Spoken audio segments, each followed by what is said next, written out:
Hello everyone, welcome back to Rankesh channel. ఈరోజు current అఫైర్స్ని quiz రూపంలో చూద్దాం. డిఆర్డీఓ మరియు భారత వైమానిక దళం ఇటీవల విజయవంతంగా ప్రయోగించిన స్వదేశీ ఎయిర్ టు సర్వీస్ క్షిపణి పేరేమిటి? సమాధానం రుద్రం-2. లోకయాన్ 26 యాత్రలో భాగంగా ఇటీవల ఆంటిగ్వాలో 4 రోజులు పోర్ట్ కాల్ను ముగించుకున్న భారత నావికాదళ నౌక ఏది? సమాధానం ఐఎన్ఎస్ సుదర్శిని. సిక్కిం హైకోర్టు న్యాయమూర్తి అయిన జస్టిస్ మీనాక్షి మదన్ రాయ్ను 5వ తారీఖు నుండి ఈ హైకోర్టుకు ప్రధాన న్యాయమూర్తిగా రాష్ట్రపతి నియమించారు. సమాధానం పాట్నా హైకోర్టు.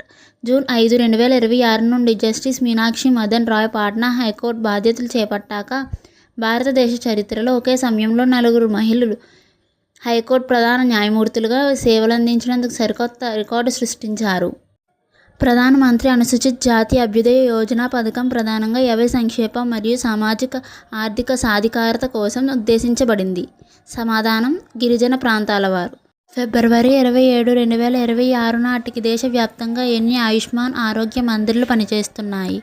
సమాధానం 1.84 లక్షలకు పైగా.